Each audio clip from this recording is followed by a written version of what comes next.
Hello, ladies and gentlemen. It would help if I came on stage. How are you doing today? Well, I am bundled up. As you can see, it is a crisp, what is it? 39 degrees Fahrenheit this morning. It's a bit chilly, to say the least. How are y'all doing? Well, thank you for all of those who checked in on me. We have power, we have water, and I am back in action. Freezing, but back in action. All right, ladies and gentlemen, let's jump into it. Wishing you all the best, virtual hugs, and giving you much love. I know today's society and community, there's a lot of concerns about the way that our younger generations are learning, And one of the key things that I remember listening to and understanding is that of the words of Nelson Mandela. And he said, education is the most powerful weapon which you can use to damage the world, to change the world. Wow. Pardon me, all respects. I just misquoted that by all means. So let me repeat it again. Education is the most powerful weapon which you can use to change the world, by Nelson Mandela. And the reason I say that is that I love that quote is because since the change of the world, when we went predominantly digital now, I have been teaching myself so many things along with the graces of some of the young individuals over there overseas, helping me understand, gain clarity of all the technology tools out there, the AI tools, the graphic tools, how to write, how to speak, and how to really get your point across. And so that brings me to what it talks about is the mantra that of education is not just a lesson, right? It also is about the legacy. A lot of our great teachers who've crossed over, we still, decades, centuries, quote them or at times follow their policies and procedures. And so, what the biggest thing that I want you to take away is that when we teach from the heart, when we teach from personal experiences, is when we lead future leaders. And it's about that opportunity of, taking the pen in our own hand. I don't know what's going on behind me. There's somebody in the neighborhood that has like 4 or 5 dogs, and as the sun is rising, they're rising, so they're all barking. So pardon me of the background noise of just the elements here up in the mountains of nature, even though they're domesticated animals. And howling now. So when we are learning and teaching ourselves and educating the community, we want to make sure that we don't just teach knowledge, statistics, strategies, and facts, that we are taking the I am seriously sorry. Okay. That we are building leaders. Every student has a story waiting to inspire you right now watching this. You have an opportunity, some ways, shape, or form, have the ability to share a story that you have experienced upon your life, your childhood, whether that be culture, religion, socioeconomic status, relationships, careers, the whole kit and caboodle. I haven't said that in a few days. So, how do we do that? How do we make sure that education is valuable and not, let's see, vicious? Okay, you know me about alliterations. And so, what we do is we have to really take it into account of teaching from the heart. Over the course of my elementary years, although I was bullied and abused by my peers, my teachers at that time kind of had a lesson plan or a one size fits all or cookie cutter teaching system. And I failed every time because I wasn't able to understand it. I wasn't able to connect the dots. I wasn't able to process the information, let alone the distractions of my peers and fearing going on the playground or getting attacked after school. So I mentioned this, I believe, yesterday. And if I haven't, pardon me. And if I did, I'm bringing it up again because I feel it's very valuable. When we look at Montessori teaching, what it does is it takes the student and focuses on their areas of strength and their areas of improvement. And it helps them educate and learn a way that is valuable for them in the future. In my line of coaching and the way that I work and speak with individuals, I focus on what is their areas of improvement. What is something they want to work on? What is something that they want to thrive for? What is something that they want to strengthen? And so when we focus on that, not in a negative way, but really having the ability to pinpoint what their areas of improvement are, then that's the root cause, and we can expand and put upon that. So that's just the amazing ability that it has. And when we are learning, and we have to be mindful too, we have to learn from our students.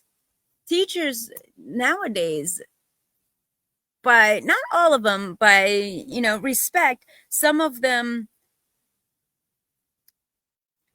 allow the students to not fail. Okay, they don't want them to lose, and no disrespect, but that's going to damage them in the future.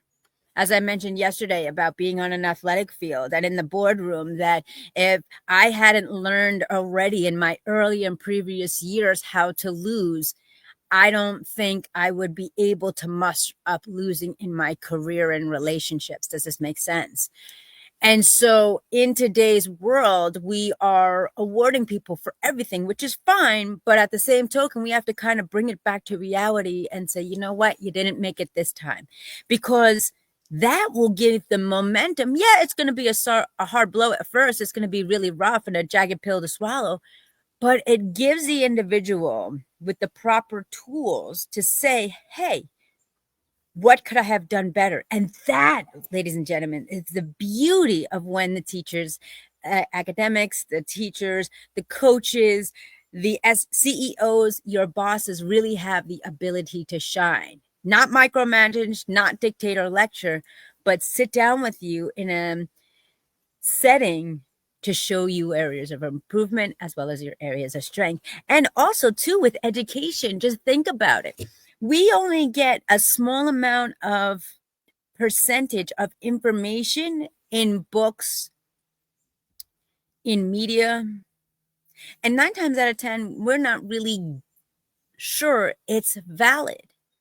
So that's why I encourage you, as I am speaking on every continent, I'm learning the different cultures, the different religions, the different aspects, principles, creeds, methods, so I can be informed to the here and now. When we look at books, that was a leaf, some of them are outdated. Not that their information is incorrect or skewed, but we have to keep up with the times.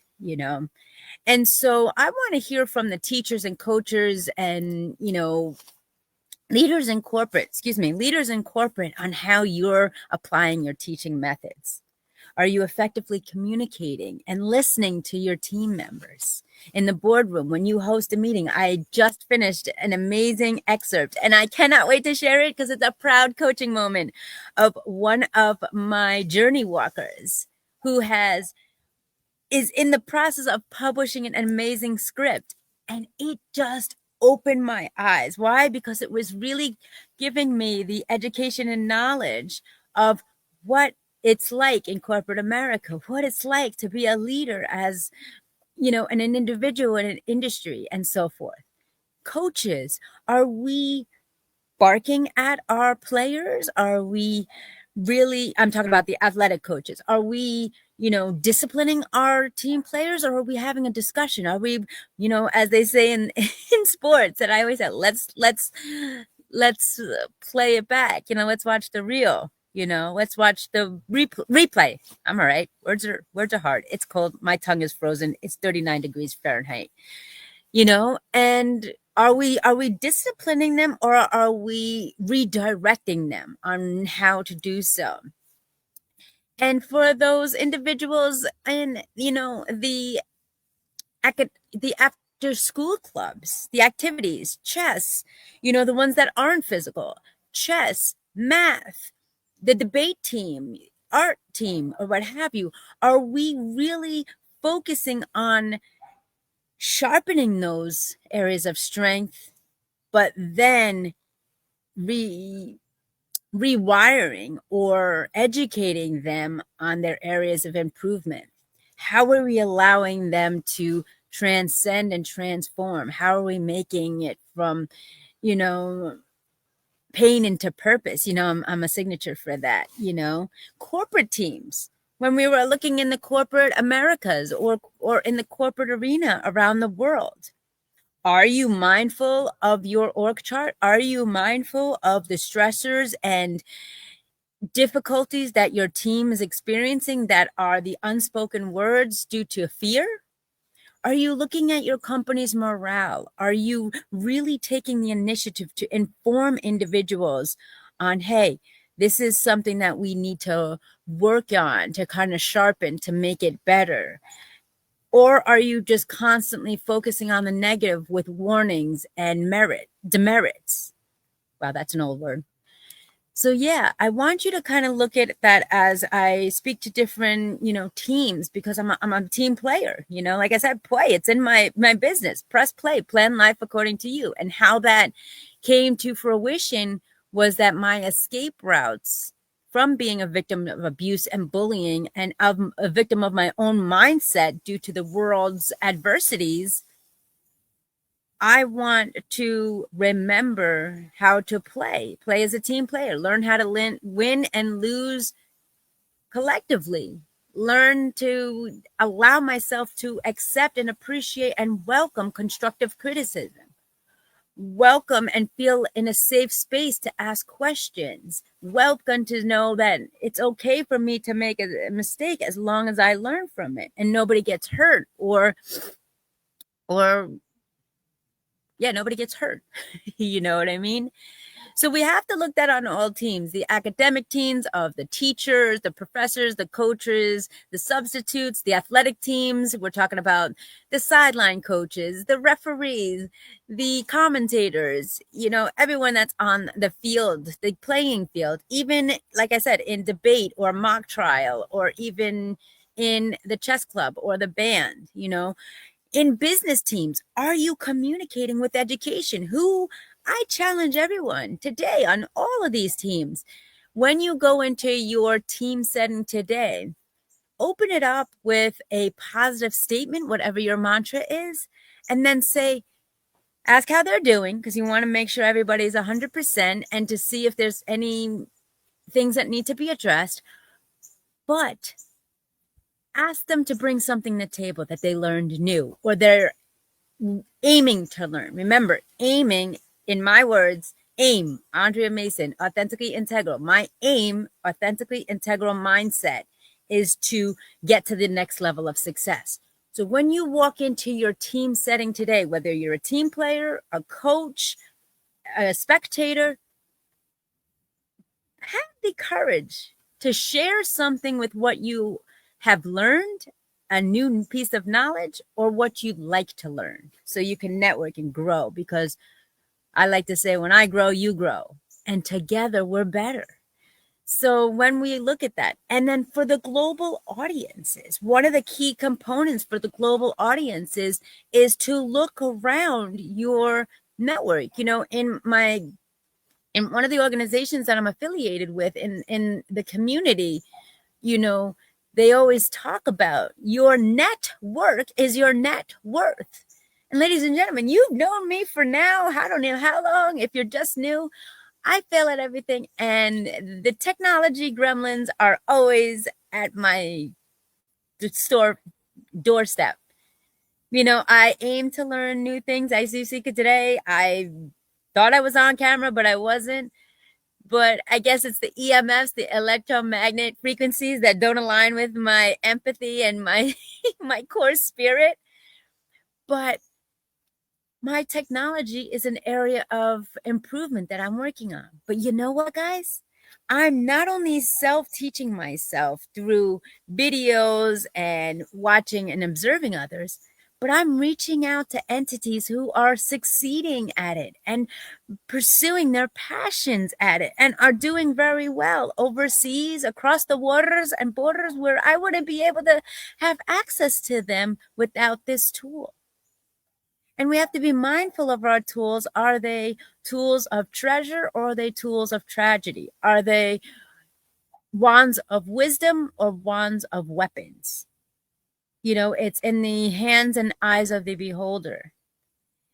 So I want to bring it full circle as I talk. I aim to keep these videos about 15 to 20 minutes, sometimes 25 minutes top, depend on deep dive and who's coming in and who's chiming in on roll call.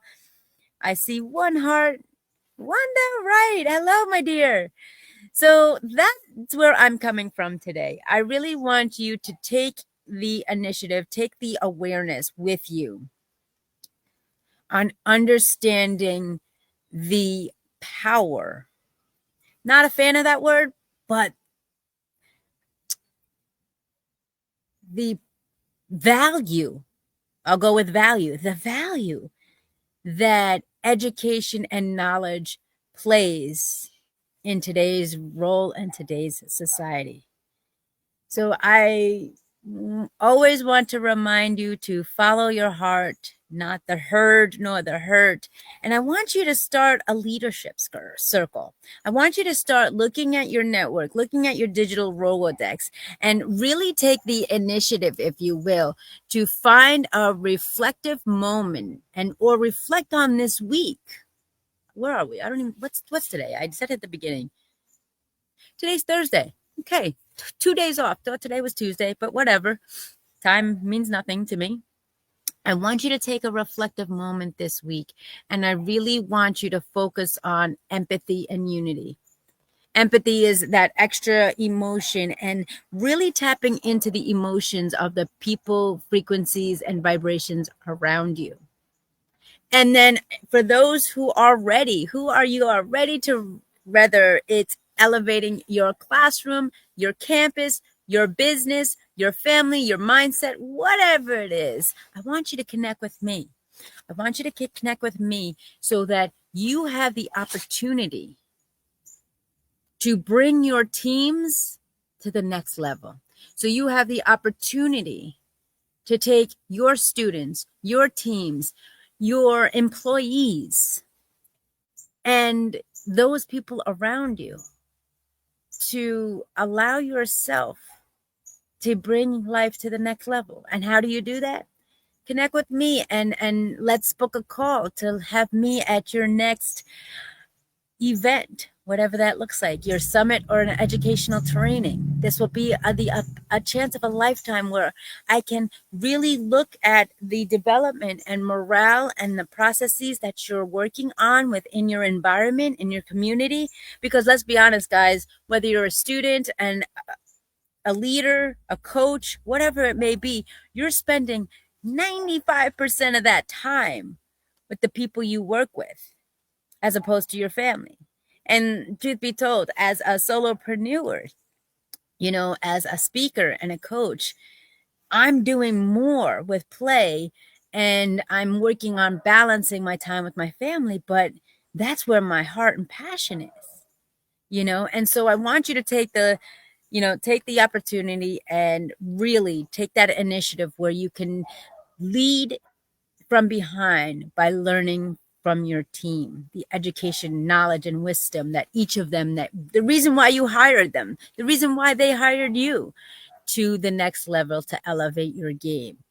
And you can focus on collaboration, focus on networking, focusing on communication, effective communication. I'm talking about listening, how to listen and how to respond as opposed to react. And so book me to speak at your facility, or if you like, I can facilitate a opportunity where your student and your educator along with your team have the opportunity to enroll and be involved in a leadership summit or mastermind. So, ladies and gentlemen, a bit over, but I want to thank you so much for listening. Thank you so much for watching. After the 30 days, you know where this will be housed. This will be housed on my YouTube channel, Andrea Mason, From Victim to Victorious. Like, share, subscribe. Why? It's free. It's free. It's sharing knowledge. And as I said at the top of the time, education is not just a lesson, it's a legacy. It's knowledge, and it's a valuable tool. So, my name is Andrea Mason, your first choice, your global voice, alumna of Les Brown, and the CEO of Press Play. You're a personal accountability coach as well as a legacy and lifestyle consultant. Global ambassador, I thank you for listening. I thank you for watching. Connect with me on all social media handles. All the information will be found down below. And we got one more day of this week. Tomorrow is Friday, so I will see you bright-eyed and bushy-tailed, 7:30 Eastern Standard Time. Thank you so much for listening. I appreciate each and every one. Remember, follow your heart, not the herd nor the hurt. For success and joyfulness are on the other side. Be safe and be well, everyone. Ciao.